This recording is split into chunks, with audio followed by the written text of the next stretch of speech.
The Washington County St. George Interlocal Agency voted last week to change the name of the Dixie Center to Greater Zion Convention Center. However, due to bad timing and some unexpected concerns, those plans were put on hold. Right now in America, we're having some real interesting times with COVID and with riots and with racial unrest and a conversation about our history. None of that was a part of what was going on here at the Dixie Center. It was just about a year ago that the county decided to rebrand the area to Greater Zion because not many visitors know the history of the name Dixie. The Dixie Center was built and designed to house conventions and bring in revenue, encouraging tourists to come and see what Washington County has to offer. The emphasis on that was just to unify and unite us all with a name that was memorable and recognizable throughout the community and throughout the entire world. A motion was made to accept the new name and add an educational room explaining what Dixie's all about. If we had a Dixie room here and it was full of the images of true Dixie, what a great history lesson that would teach. However, residents testified they aren't ready to give up the name Dixie or even their Dixie Spirit. That you're saying, let's keep the name and you get a room, okay? And we get the room. That is absolutely unacceptable for me. I don't know about everybody else. But there's no reason to change the name. You're rebranding on the website. It looks good. You guys are trying to change things. So I just thank you, and as someone who brings a conference in, I think the name change would be great.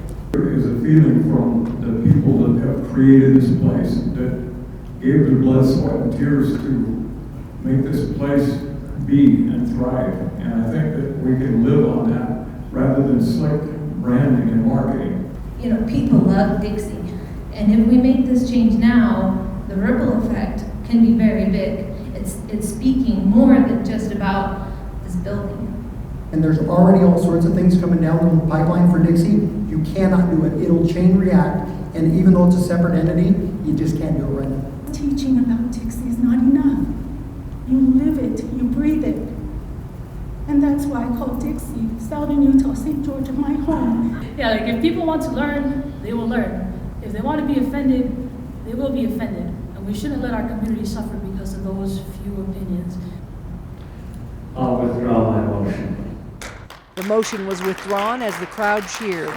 Under the new motion, staff was directed to look into alternatives as well as ways to promote and explain the reason for the name Dixie. As they come into this building to appreciate what the Dixie Cotton Mission was, what it meant to come into these arid valleys, what it meant to set up agriculture, so that they can go away having a better understanding of who we are as a people. This is a bad time to do the name change because it becomes a slippery slope, because it gives the people who want to get rid of the name Dixie a victory and emboldens them to go after other names that are Dixie. Even though he voted in favor of the name change last week, City Commissioner Brian Smethurst was reluctant in his decision. I just think this is the right thing to do, with step back and let's look at it and see what the people want. If whatever we do in the future, it'll be based on a kind of a discussion that we have as a board and as a community. So for now, the Dixie Center will remain the Dixie Center, and the citizens will take great pride knowing they supported and protected the name of their heritage. I say we define who we are. We define what Dixie means to us, not let other people define it. In St. George, Melissa Anderson, Community Education News.